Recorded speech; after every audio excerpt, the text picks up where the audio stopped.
Bom, então chegou a hora da gente colocar em prática os nossos conceitos aqui do Ajax, beleza? E para colocar isso em prática, a gente vai fazer aqui um pequeno programinha que consome as informações do GitHub, ok? Então eu tenho aqui, por exemplo, a minha página pública do GitHub, que é só acessar github.com/barra o seu nome de usuário, no meu caso aqui é Felipe Fontoura, beleza? E a gente tem aqui o nome, tem o usuário, tem aqui a quantidade de pessoas que me segue, quem eu tô seguindo, onde eu trabalho, cidade, blog e assim sucessivamente, beleza? Tem ainda mais outras informações como repositório, por exemplo, enfim, é uma infinidade de informações aqui. Beleza? E por sorte, o GitHub ele disponibiliza para a gente uma API pública sem que você precise fazer cadastro nenhum desta página aqui, né? No caso aqui da minha página ou da sua, se você tiver cadastro lá. Então, para a gente poder acessar essa página, basta a gente acessar o endereço api.github.com/users/usuário, no meu caso aqui, Felipe Fontoura, para que a gente possa ter todas essas informações que são as mesmas informações que estão aqui. Só que aqui está tratado no visual, né? Ele está trazendo essas informações visualmente, e aqui ele está trazendo em qual formato? No formato JSON, beleza? Então, agora a gente vai construir um pequeno programinha em JavaScript para poder fazer uma chamada AJAX nesse JSON e criar elementos dinamicamente dentro do nosso JavaScript com foto, o nome da pessoa, a quantidade de seguidores e o endereço do blog dessa pessoa, beleza? Claro que você pode incrementar aí o seu exercício, trazendo informações, mais informações que a gente está colocando aqui, beleza? Porque o conceito é basicamente o mesmo, ok? Então, o que a gente vai fazer? Eu tenho aqui uma página bastante simples com um botão recuperar dados, que ele vai disparar uma função aqui, load data, beleza? Esse load data, ele vai basicamente chamar aqui uma função JavaScript. Se você perceber aqui, se você for atento, você vai perceber que a gente está utilizando aqui um atributo chamado onClick. Esse atributo aqui, onClick, seria basicamente a gente fazer assim, ó, const button element igual a document.query selector e aqui a gente colocar o button, beleza? Os dois são a mesma coisa. E eu vou até tirar aqui, mas é interessante você ficar sabendo que basta a gente colocar aqui no Add Event Listener o click e aqui a gente colocar qual é a função. Claro que a função aqui tem que subir, beleza? Então é interessante você ver as diversas formas aqui de saber como tratar isso, essa chamada de evento também, tá? Eu posso tanto dar aqui o evento, linkar o evento click no Event Listener, ou então a gente pode colocar aqui como atributo. Mas vamos lá, que isso aqui nem é tão importante. Agora a gente vai aprender a fazer chamadas AJAX no JavaScript, beleza? Primeira coisa, para que a gente possa construir a nossa chamada AJAX, a gente precisa construir uma nova variável aqui chamada XHR, beleza? Que ela vai instanciar uma classe chamada XML HTTP Request, beleza? Essa classe aqui vai ser a classe responsável por fazer chamadas remotas, né? Aquelas chamadas que a gente está colocando aqui como chamadas AJAX. E apesar do nome aqui conter XML, ela trabalha não só com XML, que é um outro formato também, beleza? Mas também trabalha com JSON. Legal? Então, vamos lá. Qual que é o próximo passo que a gente precisa fazer agora? O próximo passo que a gente precisa fazer é fazer a chamada, beleza? Informar aqui ao HTTP request qual é o endereço, primeiro, qual é o modo do HTTP que a gente quer, se a gente quer pegar informação, nesse caso aqui é o get, e o endereço. Você pode utilizar o meu endereço ou você pode utilizar o seu ou de qualquer outro aí que você desejar, beleza? Aqui ainda a gente vai colocar o método que faz propriamente a chamada, que no caso é o send. Aqui a gente só está abrindo a conexão com os dados e aqui a gente faz o envio dessas informações, beleza? Por que aqui está nulo? Porque quando eu quero enviar informações, beleza, para o servidor, quando eu quero postar alguma informação, eu preciso postar dentro desse parênteses aqui, dentro desse atributo, beleza? Show! Então ele vai fazer a requisição. E quando eu sei que ele terminou de fazer a requisição? Quando ele terminar de fazer a requisição, ele vai invocar a função de callback que a gente tiver associado nesse evento aqui, ó, onReadStateChange. Então, quando ele for fazer a conexão, recuperar os dados e estiver pronto, ele vai chamar a nossa function que está associada a esse parâmetro aqui, beleza? E isso pode ser positivo ou pode ser negativo. Caso ele tenha conseguido fazer a chamada corretamente, o que ele vai ter? Ele vai ter um ready state igual a 4. Fechou?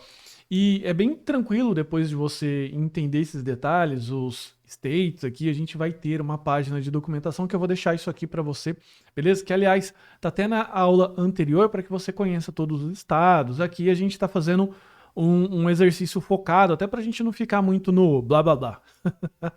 Beleza? Show de bola. Então, o que a gente precisa fazer agora? Agora, tudo que a gente quer está dentro dessa propriedade aqui, ó, response text, beleza? Então, para ficar aqui menos monótono, eu vou colocar aqui um console log para a gente ver qual é a informação que esse carinha aqui vai trazer, beleza? Vou vir então aqui no meu código e vou clicar em recuperar dados. E veja, o que ele trouxe? Ele trouxe o nosso JSON, beleza? Da nossa API do GitHub. Veja que é o mesmo. E como que eu sei que é JSON? Porque olha só a propriedade, né? Olha só a propriedade desse objeto. Está entre aspas, ok? Então, como você já sabe, tudo que a gente precisa fazer agora para a gente transformar esse JSON aqui num objeto JavaScript, já que eu não consigo fazer muita coisa com isso, é utilizar a chamada json.parse, beleza? Então vou colocar aqui, ó, const res de resposta igual a json.parse. O JSON parse, ele vai pegar esse texto que eu recebi da minha chamada de API e ele vai parsear. Ele vai transformar isso daqui num objeto JavaScript. Vamos lá, vamos clicar aqui, vamos recuperar e veja que até o formato já mudou. Ele já trouxe para a gente tudo pré-formatado. Então ele colocou aqui as mesmas propriedades que eu tenho no JSON, só que agora fica fácil. Por quê? Porque agora com essa variável aqui sendo um objeto, é bem tranquilo eu pegar, por exemplo, vamos lá, o name. Vamos pegar aqui, ó, res.name. Ele se torna uma propriedade. Beleza? Olha só, Felipe Fontoura. Então, essa é a vantagem prática de se utilizar o JSON e principalmente aqui o Ajax. Aqui é até legal que você consegue perceber toda a praticidade do JSON e ele em ação. Bacana? Então, agora que a gente já tem todas as nossas propriedades desse usuário nesse objeto, chegou a hora da gente começar a criar os elementos dentro do meu body de forma dinâmica. Como assim de forma dinâmica? Utilizando aqueles conceitos que a gente viu lá atrás do DOM, beleza? Vamos lá, então vamos começar a criar aqui, vamos separar as propriedades que nos interessam, beleza? Primeira propriedade, name, e veja que eu criei aqui uma variável para cada propriedade, até para não ficar toda hora chamando res ponto alguma coisa, beleza? Eu gosto de trabalhar de uma forma bem organizada assim. Então criei uma variável name, avatar URL, followers e blog URL, beleza? Eles vão trazer essas informações aqui de nome, a quantidade de seguidores, o meu nome, o meu blog e a minha foto, beleza? O avatar o URL, aqui, avatar URL. Avatar URL é a URL da foto, beleza? Olha só, a foto aqui do meu GitHub. Então, vamos lá. Agora eu tenho nessas variáveis aqui. Quer ver como ficou? Coloco aqui o console.log e aqui eu vou colocar os meus objetos. Vou colocar aqui, ó, name, avatar URL, followers e blog URL. Vamos recarregar, clicar aqui e veja que eu tenho todas as informações que eu quero aqui, todas montadinhas. É legal você fazendo bem passo a passo para você não se deparar com um erro aí e não saber de onde o erro tá vindo. Beleza? Então vai fazendo bem step by step. Então, próxima coisa que a gente precisa fazer agora é criar aqui então o nosso avatar, beleza? A gente vai utilizar aqui o DOM para poder fazer isso. Então eu criei aqui o elemento avatar. Vou colocar aqui avatar element. E basicamente ele é o quê? Ele é um elemento IMG. O elemento IMG do HTML, ele funciona assim, ó. Eu preciso criar um IMG e o IMG ele precisa ter um source.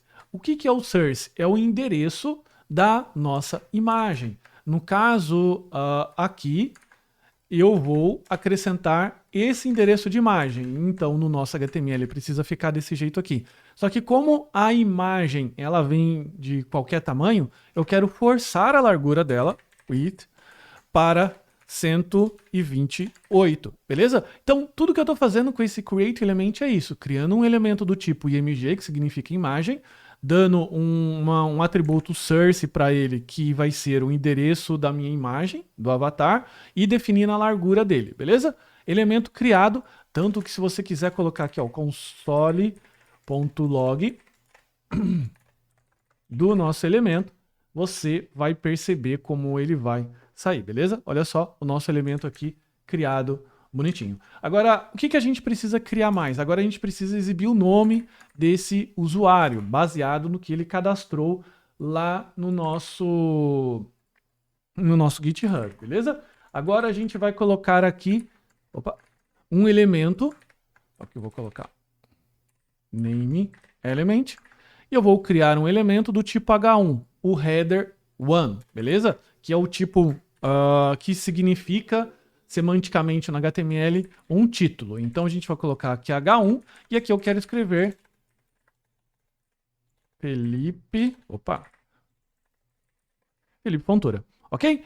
E o que ele tem aqui? Eu crio um H1, um elemento H1, e eu dou um inner text. O que é inner text? Colocar o texto aqui dentro. Isso aqui poderia ser inner HTML. Só que eu não vou utilizar HTML porque vai vir um texto aqui fixo. Então, a gente pode colocar dessa forma. O próximo passo é trazer para a gente a quantidade de seguidores. E como que a gente pode fazer isso? Eu vou criar aqui um elemento P de parágrafo, beleza? Vou colocar aqui, ó, followers element, vou criar um elemento P e aqui eu vou escrever o texto followers e vai trazer a quantidade de followers que está trazendo, resgatando lá da nossa API.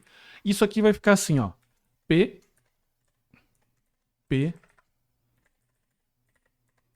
followers, tá 207, se eu não me engano. Enfim, número pouco importa.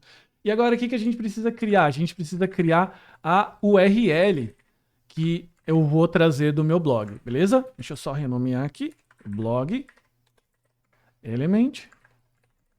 E o que ele vai ter? O blog element, ele é do tipo hyperlink. É um elemento hyperlink. E o elemento hyperlink, ele precisa ter o quê? Uma descrição do texto que vai ser simplesmente o meu site. Vai ser assim, devsamurai.com.br, beleza? Vai ser desse jeito aqui. Aliás, ele vai trazer sem o HTTPS. E agora o que ele precisa fazer? Ele precisa colocar o href que vai indicar para o nosso HTML qual é o endereço real. Porque eu posso colocar aqui, por exemplo, um clique aqui.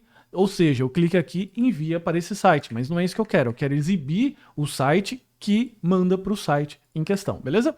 Então eu crio um elemento A, coloco aqui o href, o HTTPS, beleza? Com o blog URL que está vindo lá do GitHub e o inner text eu coloco simplesmente a URL aqui para ficar nesse formatinho. Fechou? Fechou.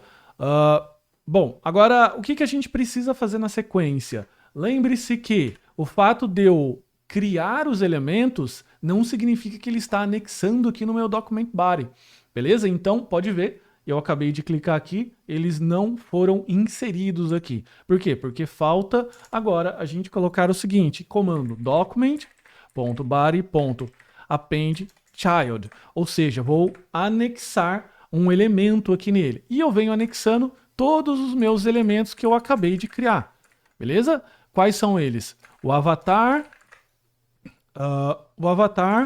o name, o followers e o blog URL, beleza? Vou clicar aqui e veja, a minha página está totalmente em branco, não estou recarregando, beleza? Próxima coisa que eu vou fazer é clicar em recuperar dados e está aqui a nossa informação que a gente queria. Então, isso aqui, ele cria inúmeras possibilidades, porque faz com que eu tenha somente uma parte do meu site trazendo informação e a outra eu posso deixar ali bonitinha, paradinha, o que remete àquele exemplo que eu acabei de falar na aula passada do portal de notícias. Eu posso ter aqui na lateral as minhas últimas notícias ou um feed de Twitter, por exemplo. Se eu entrar aqui ó, no twitter.com, você pode perceber que eu tenho o que aqui? Eu tenho o meu feed e aqui o que está acontecendo, muito provavelmente ele deve utilizar aqui chamadas Ajax para ficar atualizando, sei lá, de 1 em 1 minuto. E como eu faço para atualizar isso daqui? É só a gente utilizar a função do set timeout. O set timeout recarrega todo o meu data. Ele vai aqui e vai recarregando essas informações. Eu posso colocar, então, isso num timer, posso colocar isso num botão, por exemplo, de recuperar dados, eu posso colocar isso num momento que eu carrego a minha página, e enfim, onde você vai chamar o load data, a imaginação é o limite, beleza? Então, essa aqui é a forma que você pode trabalhar com Ajax, é a forma que eu acho mais legal do front-end, porque ele cria aquela sensação de programas e aplicativos, beleza? Que a gente usa no smartphone, usa aqui no PC, no notebook, dá aquela sensação de ser um programa de verdade, que eu clico e ele não fica recarregando a página, ele corresponde. E mais, eu ainda posso colocar efeitos, pode colocar fading, posso colocar coisinha que treme, enfim, a imaginação é um limite. Se a gente se debruçar aqui, colocar todos os efeitos possíveis, a gente vai ficar talvez aqui 6 horas brincando, beleza? Por isso que a gente fez aqui simples, mas você não deve parar por aqui. Abre o meu exemplo, refaz, brinca também, pega outras informações do seu GitHub ou do GitHub que você escolher. Por exemplo, vai lá e pega aqui o repos URL. Veja quais são os repositórios que aquele usuário tem. Olha só. Dá para fazer muita coisa aqui, beleza? Então é isso, muito obrigado, até a próxima aula.